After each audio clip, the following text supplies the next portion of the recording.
Hello world, Lana here coming at you with another video sparked by a podcast that was recommended to me by a friend called, it's the We Can Do Hard Things podcast. I listened to it on Spotify, but I'm sure you can find it elsewhere. And it was episode 163 and 164 on the two-parter on growing up with emotionally immature parents or people. And then the second episode is more on, there's a recap on what that means, and then they go a little bit more into sort of tools and like what to do with this recognition if that's something that you've experienced. And wow. I just feel so grateful to have people in my life that are going through similar journeys of self-understanding and growth. And then to hear people talk about your experience in such a clear way where it's like, whoa, like this was actually happening to me and this was real. And I won't go into all of the details because, I mean, they've done a much better job at laying it all out. But, this channel is often me in a very self-absorbed way. No, reflecting on the things that I'm learning about myself, and hopefully that will help somebody else. And I apologize, you might be able to hear the wind chimes in the background, but hopefully it just adds a little bit of magic, magical atmosphere. But yeah, I think it's still pretty fresh in my mind, and I jotted down so many notes, so I'm gonna just try and go through and just talk about the things that hit me most. But there were parts to the podcast where I was like, I don't know if that's me, but these are the things that really like clicked. So one of the things they talked about was oftentimes a child might be sort of selected as the one that has their shit all together, and that child will become a sort of caretaker or confidant to help manage the parents' emotions, and often can become a third parent to other siblings if the actual parents don't have the capacity to be there for them. And that was something that I really identified with. And I always knew that, to me, it felt wrong. I felt like there were things that I knew about my parents' relationship and just like levels of, I guess, information that like most kids probably my age wouldn't have been aware of, but there was a different level of burden that I felt placed on me to know, like the issues with my parents' relationship or the details of how my mother might be feeling on a given day and the specific stressors related to that, and trying to help manage those stressors and feeling like it was my responsibility.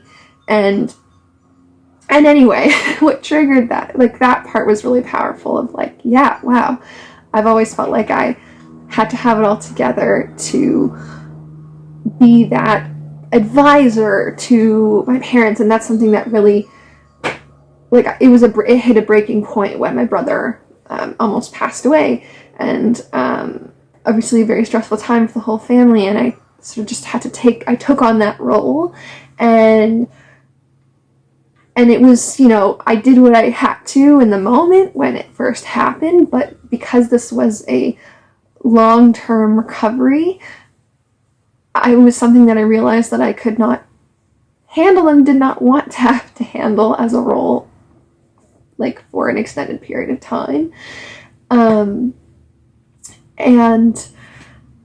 Like I'd had a lot of separation up until that point with my parents, and like a little bit more boundaries, and I think that sort of backslide made me realize, like, whoa, no, this is not for me.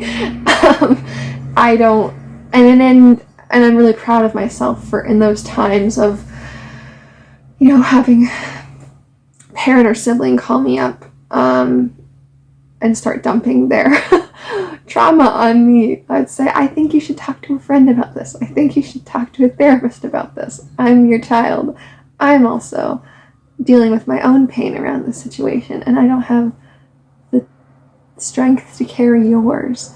And that is, well, and not maybe not even the strength, but I don't want to carry yours. And that felt so like audacious, like and something that I think I as a child would have had a really hard time doing, because I felt like that was just what I was supposed to do, and if I can't be everything to everyone, then there's something wrong with me and I'm coming up short. And I think, yeah, I'm just reflecting on this makes me feel so proud of the work that I've done, because that is a big part of my relationship now, especially with Greg, is that that's a core value. We are not everything to each other and do not want to be. That's a lot of pressure. That's a lot of pressure to put on somebody, and you need a network. And that was a big part of where the podcast went in the second episode of this little mini series, was that, there's a bit of a grieving period, or can be a grieving period, of realizing like my parents may never get me. They might never get it, or what they've quote unquote done to me. Obviously, like, I think there's a lot of empathy over the years that I think I was always trying to understand their perspective so as not to feel hatred towards them or like super wronged by them. But there's a lot of empathy even now, and even more so now, in that they're just hurt people. They're like, parents are just other humans that are hurt by their parents and hurt by other people and life. And it's, yeah, you kind of have to give up control, that it's not your job to change them, and you probably never will. And if you go into situations with them expecting them to change or hoping for them to change, you're setting yourself up for even more pain, and then like internalized sort of shame and failure. And again, that's not on you, and that's a lot of personal responsibility you're taking on that you shouldn't be. Sorry, this sort of, what I was trying to get at was, once you realize that you're not going to get certain things from your parents, it's your job to then find it within yourself and or seek it out from other people, friends and lovers. But I think for me, what's really most important is the self part. I think oftentimes when you're raised by emotionally immature parents, you become that old soul, that child that grows up too early, and learns to manage their emotions and feelings by themselves on their own, because there's no one there to do it to help them through that, because their parents may not recognize their feelings or be afraid of them and are more comfortable being the one comforted. But I think it's kind of interesting and sort of full circle and empowering to know that because this trauma forced you into being sort of self-reflective and independent, but that's also now a tool that will help you now as you're sort of disentangling from the sort of broken aspects of your relationship with your parents. And I think, yeah, one of the big things they talked about was, when you're a kid growing up with an emotionally immature parent, a lot of time there's not that space for you, and you can start to feel like you're not real, like your feelings aren't real, and you're not safe, and you're not worthy or good enough at all, or perhaps unless you are doing XYZ to support other people. And so that healing process is lifelong, but a journey that you need to start within yourself to build yourself up. Because often that sense of self is lost because you're just like living for other people. And I think that's something that I've realized over the years and have, I guess, started kicking against so fiercely, because yes, life is long and it's never too late to start things and all these things, never too late to learn and grow and change, but also life is short. And I think I've always been acutely aware of the fact that I don't want to, and especially with getting older, I don't want to die and feel like I live my life for other people. And that's as a recovering people pleaser. I don't want to die feeling regret for not having stood up for myself, or just paved a pathway in life that maybe went against the grain. I don't want to die feeling like I abandoned myself. And that abandonment of the self often happens when you're interacting with emotionally immature parents who will push your boundaries. And it's your job to stay rooted and grounded in yourself and what you need, what makes you feel safe, and to just repeat that boundary until it is heard, or at least accepted, or learn when you need to walk away and when to know, I guess, if your boundaries will even be accepted. And yeah, I think that's been a really interesting realization for me. And that detachment side of things of, yeah, sometimes you just have to cut your losses and realize that, like I tried so hard, especially in my late teenage years and early university years, I was sort of beating my head against the wall thinking, okay, if I just say it like this, or if I try it this way, or if I explain it in just the right way, my dad will get my feelings and will understand how he's hurt me, or my mom will understand. Well, I feel like I maybe closed myself off a little bit more around that and have had a harder time communicating that. But it's, yeah, so at some point you just have to realize that it's also you're kind of trying to control them at that point. And just, you need to let go and, yeah, let go and control what you can control, which is you and your response and how you feel about yourself. And yeah, and maintaining those boundaries. Yeah, so interesting. Oh, the other thing that I wanted to get into is, so they talked about externalizers and internalizers, and often how emotionally immature parents might be externalizers, where their stressors or their needs are externalized, projected onto others to, in a sense, force them to help them manage those things. And which I saw a lot, I feel like, in terms of how stress was projected in my household. And you start managing feelings and internalizing. This is where it comes in. The child often then internalizes a lot of narratives about themselves. If I only just try and understand where they're coming from, what's bugging them, what is the trigger that gets them to this point, adjust my behavior, adjust my way of communicating. Maybe I can catch things before they get out of hand and we get in a emotionally dysfunctional state. And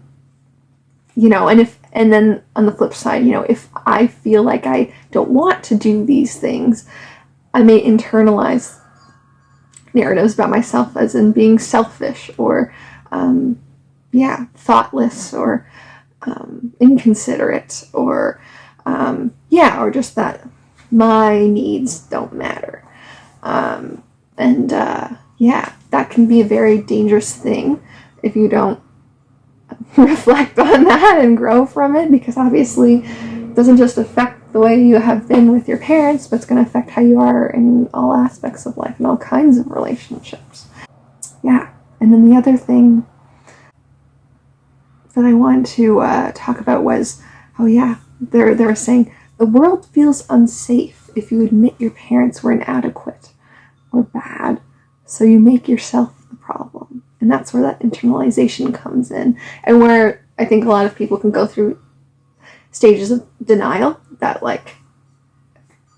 their parents ever did any wrong to them, or they make excuses for them. And I think in some ways, maybe I did that as a kid. I tried to explain away why this was happening. It was like, oh, mom's just stressed. Oh, this thing is happening. That's just, it's not her. It's the stress, or it's whatever's bugging her. And I won't go into details because I want to maintain some privacy. But and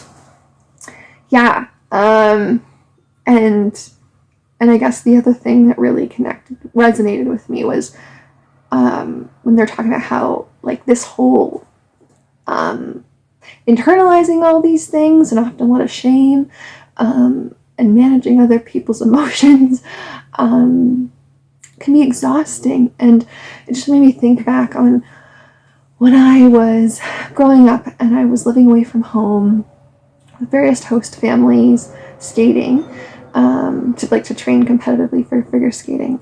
There was a period of time where I was just constantly exhausted, and I got blood tests and did all the things to try and improve my energy, but there was no physiological explanation.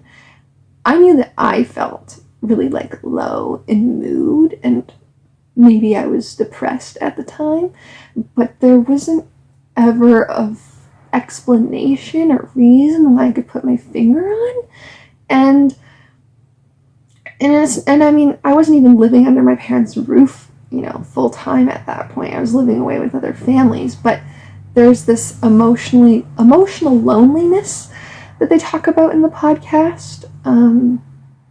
And I think that's maybe what I was feeling a lot of at that time. I was living away from home for the first time with random strangers, different host families, 8 or 9 different host families. And I think maybe coming from a household where I felt like I had to tiptoe around sometimes and manage myself in order to get along and be good, I was doing that in all these unfamiliar places with new people, and then training really hard and coming home exhausted. And if I wasn't feeling like I was progressing, I then felt like I had to manage the emotions of my parents because I didn't want them to be disappointed in me. And that was just, that's a lot. That's a lot to feel as a kid. And I think I just I felt a lot, but I didn't have a lot of places to put those feelings. I wrote a lot and journaled a lot when I was younger, and I think that was my outlet, and it still is. And I was lucky enough to have some good friends that I would chat with, but I never got any of that kind of validation from the adults in my life. And so it made all of what I was feeling, I think, feel less real. And, part of that responsibility maybe was on me. I was young and I didn't know how to communicate what I was feeling because I didn't fully understand it. But on the flip side, I don't think my parents didn't have the capacity to sit there with me in those feelings and hold space. So yeah, I don't know. I just really encourage folks to listen to the podcast. They may or may not apply to you, or maybe it'll sound like something a friend shared with you or a sibling, because siblings can have very different experiences within the same household as well.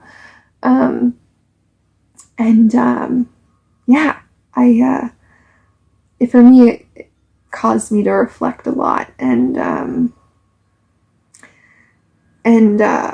understand myself better. And one last tidbit from the podcast, they also talked about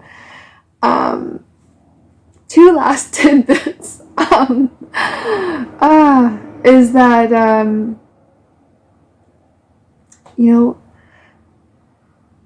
because your parent is emotionally immature or was or whatever, there may not have been a ton of tension early on in your life, but as you started developing your own sense of self and a little bit more independence and maybe started to push back, that could be when a lot more sort of tension came up.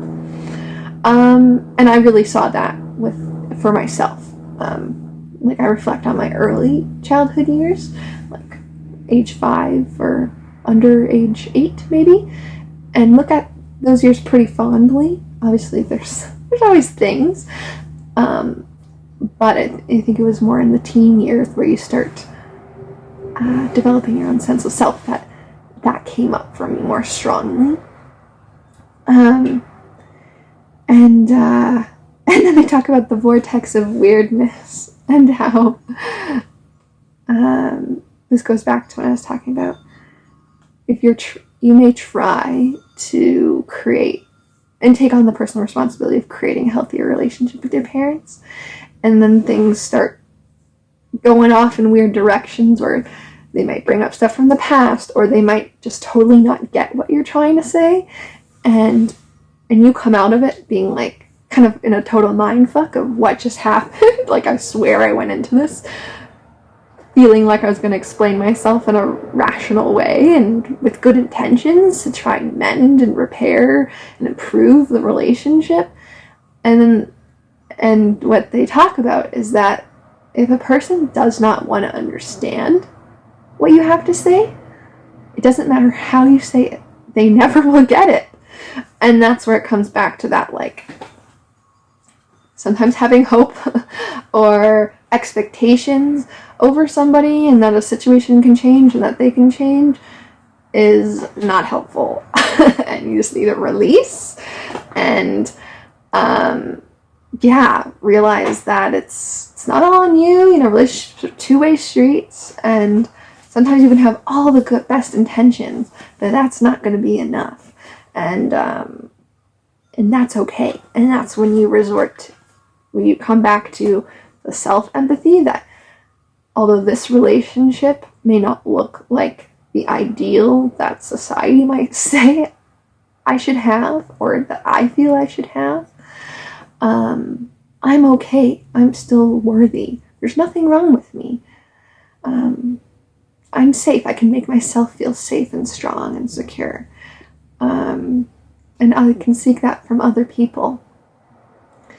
And have empathy for the other person. There's a reason why they are this way.